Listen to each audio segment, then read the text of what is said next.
Assalamualaikum sir, my name is Zain Tariq. My registration number is MCS 183004. The topic that was assigned to me was comparative analysis of cyber attacks in IoT. Moving towards the cyber attacks, problem statement हमारे पास ये है कि cyber attacks और security concerns in IoT, क्योंकि initially time to time cyber attacks increase होने लगे हैं, तो उनसे रिलेटेड कुछ चैलेंजेस जो राइज हो रहे हैं वो हमने डिस्कस किए हैं, और उसके अलावा फिर सिक्योरिटी कंसर्न्स हमारी जो मेन प्रिवेंटिव मेजर्स हैं वो डिस्कस किए हैं। प्रॉब्लम इंपॉर्टेंट सॉल्व इसलिए है क्योंकि time to time internet of things में आईओटी मतलब डिवाइसेज जो सी हैं उनके साइज डिक्रीज हो रहे हैं, साइज उनका डिक्रीज होता जा रहा है, स्मार्टफोन्स का, कंप्यूटर का, सेंसर्स का, लेकिन उनका यूजेज इंक्रीज हो रहा है और तकरीबन हर फील्ड में हर जगह पे वो यूज़ होने लगी हैं, जिसकी वजह से हमें इनकी सिक्योरिटी को इंक्रीज़ करना पड़ेगा, क्योंकि इनके इंक्रीजिंग ऑर्डर को देखते हुए और साइज इंक्रीज होते हुए इनके जो साइबर अटैक्स हैं वो टाइम टू टाइम परफॉर्म करना बहुत आसान होने लगा हुआ है। अब अपने प्रॉब्लम की तरफ जाने से पहले कुछ प्रीवियसली सॉल्व प्रॉब्लम्स को देखते हैं। इसके अंदर 3 स्टडीज़ मैंने दी हैं 2015 और 2019 से। फर्स्ट वन है analysis of cyber attacks towards IoT devices. इस पेपर के अंदर इन्होंने हनीपॉट मेथड यूज़ करते हुए कुछ स्पेसिफिक मालवेयर्स पे फोकस किया था, जो उन्होंने कुछ स्मॉल स्केल मतलब स्मॉल लेवल पे जो डिवाइसेस यूज़ होती हैं उनके ऊपर उन्होंने परफॉर्म किया था एनालिसिस सारा, और इसका रिजल्ट उन्होंने फाइनल ये निकाला था। कुछ मेन जो रिजल्ट उनमें से एक मेन पॉइंट का ये था कि जो क्रेडेंशियल्स हैं उनको रीयूज़ नहीं करना, बल्कि time to time uniquely generated password devices के साथ अटैच करने हैं, या फिर ऐसे पासवर्ड होने चाहिए जो आपने पहले ना यूज़ किए हों और डिफ़ॉल्ट पासवर्ड भी ना यूनिक हों। सेकंड में इन्होंने सिक्योरिटी कंसर्न से रिलेटेड था वाला पेपर, इसके अंदर आईओटी सिस्टम की सिक्योरिटी के बारे में डिस्कस किया था हार्डवेयर लेवल पे और सॉफ्टवेयर लेवल पे, लेकिन मेन फोकस इनका हार्डवेयर लेवल पे था, सॉफ्टवेयर लेवल के ऊपर इन्होंने इतना ध्यान नहीं था, इसके ऊपर स्मॉल अटेंशन इन्होंने पे आउट की थी। थर्ड ये एज़ कम्पेयर टू बाकी दोनों ये थोड़ा बेटर था, क्योंकि इसके अंदर इन्होंने कंपैरेटिव स्टडी है इंटरनेट ऑफ थिंग्स के ऊपर, उसके अंदर इन्होंने आईओटी का कंप्लीट एब्स्ट्रैक्शन लेयर्स का आर्किटेक्चर डिस्कस किया है, और उसके बाद एट नाइट इन्होंने स्वॉट एनालिसिस दी है। स्वॉट एनालिसिस मतलब इवेल्यूएट करता है, वो एनालिसिस देने के वो एनालिसिस ये इवेल्यूएट करता है कि आईओटी की करंट और फ्यूचर बिजनेस की स्ट्रेंथ्स, वीकनेस, अपॉर्चुनिटीज और थ्रेट्स क्या होंगे, और सर्च फिजिबिलिटी बताता है। अपने टॉपिक की तरफ मूव ऑन करते हैं। आगे आईओटी आर्किटेक्चर थोड़ा सा डिस्कस पहले करूँगा। बेसिकली आईओटी आर्किटेक्चर के अंदर 3 लेयर्स हैं जो मेन है, 3 लेयर्स ही हैं। एप्लीकेशन लेयर है, कम्युनिकेशन लेयर और physical layer. Application layer top layer है, मतलब कह सकते हैं top layer in the sense कि ये इस लेयर के हिसाब से ज़्यादा रिस्पॉन्सिबिलिटी होल्ड करती है इन केस ऑफ यूज़र, क्योंकि ये एक तरह से GUI प्रोवाइड करती है, मतलब ग्राफिक यूजर इंटरफेस प्रोवाइड करती है इंडिविजुअल यूज़र्स को। अब इसके अंदर एग्जांपल ले सकते हैं एप्लीकेशन लेयर्स मोस्टली जो वहाँ पे यूज़ विजिबल होती है वो कॉमन एप्लीकेशन आईओटी की हम देखने में आती हैं। स्मार्ट होम्स आ गए होते हैं, उसमें ऑटोमोटिव्स आ जाते हैं। ऑटोमेटिव स्मार्ट होम्स का तो तकरीबन सबको आइडिया होगा। ऑटोमेटिव्स के अंदर बेसिकली हमारा आता है ये जो ऑटोमेटिक या ऑटो एडजस्टिंग मशीन्स होती हैं ना, जिस तरह ऑटोमेटिक कार्स होती हैं वो आ जाती हैं। उसके अलावा या फिर BMW अभी करंट उनका एक विजन है, वो एक मोटरसाइकिल ऑटोमेटिक मोटरसाइकिल बना रहे हैं जो बेसिकली सेल्फ बैलेंसिंग सिस्टम के ऊपर भी काम करती होगी, जिसकी वजह से मोटरसाइकिल की पोजीशन को एडजस्ट करना भी आसान होगा। उसके अलावा ट्रैफिक मैनेजमेंट सिस्टम इसमें आ जाते हैं, all around the world use होने लगे हैं। फिर कुछ सिक्योरिटी कंसर्न्स हैं और फिर कुछ माइक्रोचिप्स वगैरह। देन हमारे पास आती है कम्युनिकेशन लेयर। कम्युनिकेशन लेयर को हम basically mostly backbone of IoT system भी कहते हैं, क्योंकि कम्युनिकेशन लेयर बेसिकली कनेक्ट करती है एप्लीकेशन लेयर को फिजिकल लेयर से। मतलब एप्लीकेशन लेयर पे जो यूज़र हैं, यूज़र जो चीज़ें डिमांड कर रहे हैं, जो उनकी फंक्शनलिटीज वो चाहते हैं, वो फिजिकल लेयर से मतलब उनका कनेक्शन आपस में कम्युनिकेशन लेयर के थ्रू प्रोवाइड होता है। इसके अंदर कम्युनिकेशन लेयर के अंदर बेसिकली 3 टाइप ऑफ कम्युनिकेशन है, लॉन्ग डिस्टेंस, मीडियम और शॉर्ट डिस्टेंस। शॉर्ट डिस्टेंस में आपकी आ जाती है वाईफाई बेस्ड, मतलब स्मॉल एरिया, मतलब छोटा एरिया हो जाएगा जिसमें होम वाला कह सकते हैं, बेसिकली इसमें वाईफाई के थ्रू कनेक्शन होता है। मीडियम में आ जाएगा आपका एथरनेट, जिसमें आपके कुछ स्पेसिफिक गेटवेज होंगे वो आपस में कनेक्ट होने लगे होंगे और उनको मैनेज करना वो सारा कुछ एथरनेट के थ्रू। और लॉन्ग डिस्टेंस में आपका फिर आ जाएगा ये जो लॉन्ग डिस्टेंस में 5G कह सकते हैं, मोबाइल नेटवर्क्स जो से हैं, मोबाइल फ़ोन्स के 5th जनरेशन और 5G वगैरह वो आ जाएंगे आपके लॉन्ग डिस्टेंस में, जो दूर से कनेक्ट हो जाते हैं। उसके बाद हमारे पास आती है physical layer. Physical layer basically working इसकी होती है कि ये detailed level of expression in IoT कह सकते हैं इसको। इसके अंदर 3 चीज़ों के ऊपर फोकस होता है, सेंसर्स के ऊपर, एक्चुएटर्स के ऊपर और कंट्रोलर्स के ऊपर। सेंसर्स तो सबको पता है वो तकरीबन स्मॉल टाइनी डिवाइसेस होती हैं, बेसिकली जो नॉर्मल आप लोगों ने नाम सुना मोबाइल के अंदर यूज़ होती हैं। लाइट सेंसर हो गया, जीपीएस हो गया, प्रॉक्सिमिटी सेंसर आ गया इसके अंदर, या एक्सेलेरोमीटर्स आ गए। उसके बाद फिर एक्चुएटर्स आते हैं। एक्चुएटर्स ये भी डिवाइसेस होती हैं स्मॉल, इनका बेसिक काम होता है ये कन्वर्ट करती हैं इलेक्ट्रिकल सिग्नल्स को मैकेनिकल सिग्नल्स में या फिर किसी और यूजेबल फॉर्म ऑफ एनर्जी में।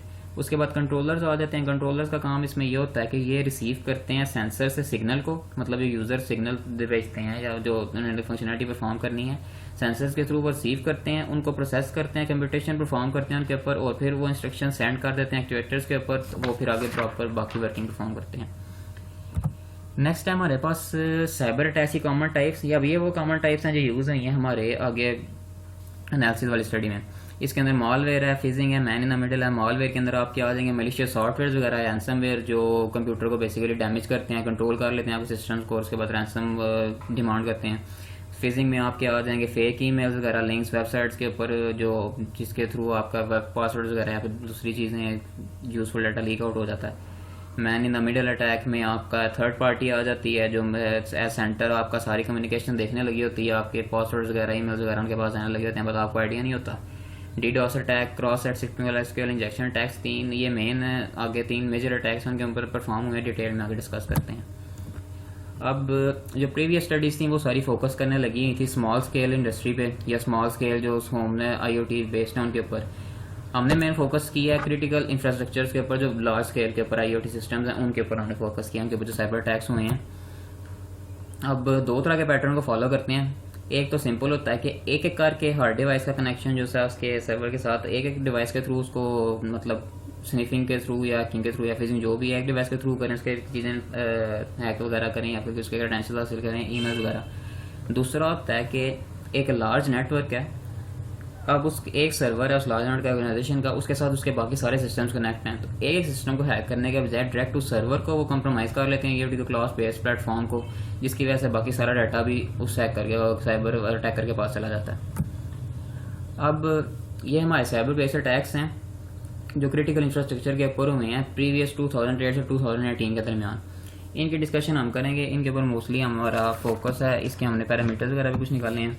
तो स्टार्ट से लेते हैं। स्टार्ट में ट्रैम हैकिंग है सबसे पहले।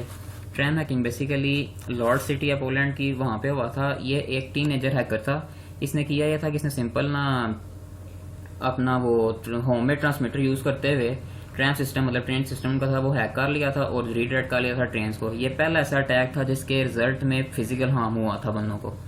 उसके बाद पावर कंपनी हैकिंग है। पावर कंपनी हैकिंग में बेसिकली ये कंपनी के थोड़ी ध्यान ही तो उन्होंने किया, एक एम्प्लॉय को उन्होंने फायर कर दिया था एंड आफ्टर बीइंग फायर्ड उसके एम्प्लॉय के जो क्रेडेंशियल्स थे उन्होंने वो लॉग इन डिटेल्स यूज़ की, वो कंपनी डाटाबेस में से रिमूव नहीं थी की। आफ्टर बीइंग फायर्ड उस एम्प्लॉय ने अपने लॉग इन डिटेल्स यूज़ करते हुए सिस्टम के अंदर वापस लॉग इन किया था और कंप्लीट सिस्टम को शट डाउन कर दिया था, जिसकी वजह से उनका तकरीबन एनर्जी फॉर्स कार्ड जो सिस्टम था ना वो कंप्लीट एक दिन के लिए शट डाउन रहा था। फिर स्टक्सनेट है, ये काफ़ी फेमस है, ईरानियन न्यूक्लियर फैसिलिटी पे हुआ था और इसके ऊपर मेन जो कैरी आउट किया था यूएस और इसराइल गवर्नमेंट ने किया था और इनका मेन टारगेट यही था कि ये डैमेज करना था यूरेनियम एनरिचमेंट को। फिर वाटर डिस्ट्रीब्यूशन सिस्टम हैकिंग है और डैम साइबर अटैक, ये दोनों हैं। ये दोनों ऐसे अटैक हैं, ये दोनों बेसिकली कुछ हार्म करने के लिए नहीं थे किए गए, ये सिर्फ उनको बताने के लिए किया गया था कि उनकी फैसिलिटीज़ कितनी ज़्यादा इनसिक्योर हैं। वाटर डिस्ट्रीब्यूशन इसमें इन्होंने सिंपल किया था, हैकिंग टेक्निक्स यूज़ हुई थी इसके अंदर। नॉर्मली इसको हैक किया था क्योंकि इसके अंदर पासवर्ड अटैक यूज़ करते हुए क्या 3 लेटर पासवर्ड यूज़ करने लगे हुए थे।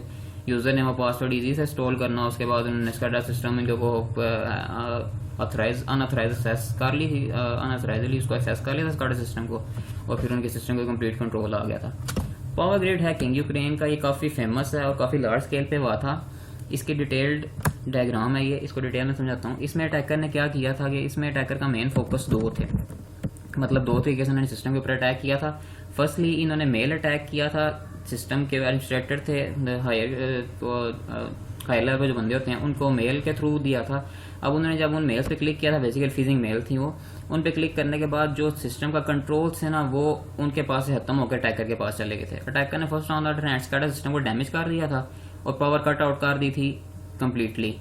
तो तकरीबन 2 लाख से 7 लाख के दरमियान जो बंदे थे उनकी पावर खत्म हो गई थी उनके घरों की। अब उन्होंने जिस टाइम कंप्लेन के लिए कंपनी में कॉल की थी तो दूसरा अटैक उस टाइम ऑलरेडी कंपनी के वर्कर्स के सर्वर्स पे हो चुका हुआ था, वो था डीडॉस अटैक।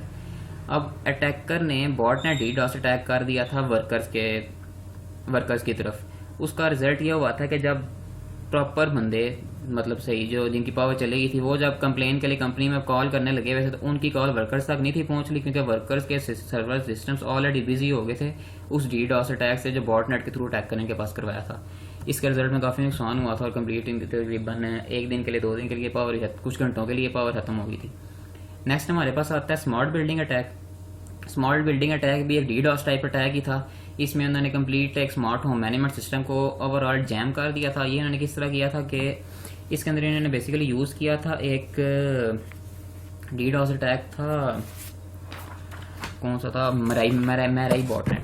मेराई बॉटनेट इसके अंदर इन्होंने यूज़ किया था। मेराई बॉटनेट में क्या था कि ये बेसिकली इसने टारगेट किया था IoT डिवाइसेस को और उसके अलावा इसने वेब पे जाकर स्कैन किया था वो वाली IoT डिवाइसेस जो इनसिक्योर हैं, उन सब को इसने टारगेट करके अटैक कर दिया था क्योंकि उनके जो क्रेडेंशियल्स थे वो डिफॉल्ट सेट थे या फिर काफ़ी वीक थे, मतलब इजी टू गैस थे।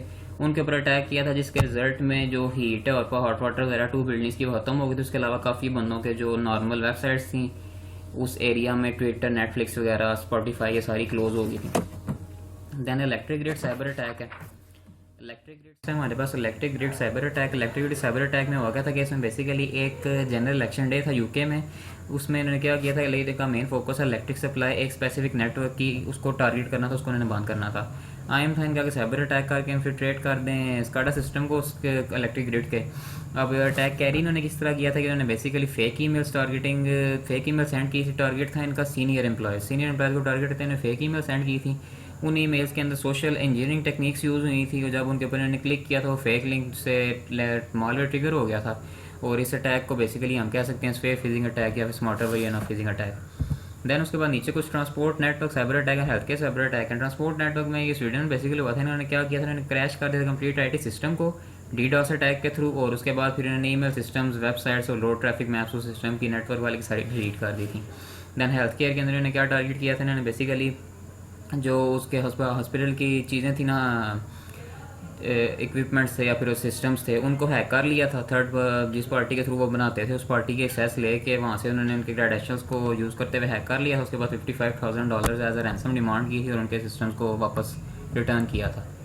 उसके बाद हम आ जाते हैं प्रिवेंटिव मेयर्स पे। प्रिवेंटिव मेयर्स हम यूज़ करने लगे हैं। इसमें एक्सेस कंट्रोल है। एक्सेस कंट्रोल मतलब कि आपकी जो डिवाइसेज हैं, डाटा फाइल्स हैं, उनके ऊपर कौन कौन से एक्सेस आपको हासिल है, कौन कौन सी एक्सेस आप यूज़र्स को डिवाइसेस के पास है और उन्होंने आगे कौन सी एक्सेस देनी है। कोई specific access pre defined access rules होते हैं वो यूज़ करते हैं ताकि रिड्यूस कर सकें मिलीशियस एक्सेस ऑफ नेटवर्क का। उसके बाद फिर इंक्रिप्शन है। इंक्रिप्शन भी काफ़ी हद तक ज़रूरी है ताकि आपका डाटा जो ऑन नेटवर्क ट्रैवल होने लगा हुआ है वो इंक्रिप्टेड फॉर्म में हो और इजी टू हैक ना हो, इजी टू इंक्रिप्ट ना हो और बंदे इजीली इफेक्ट ना कर सकें उसको। देन अथेंटिकेशन के अंदर आ जाता है कि अनऑथराइज बंदे से अनऑथराइज कमांड्स के थ्रू आपके सिस्टम्स के एक्सेस ना कर सकें, ट्रांसमिशन सेशन आपके वहाँ पे स्टार्ट कर सकें।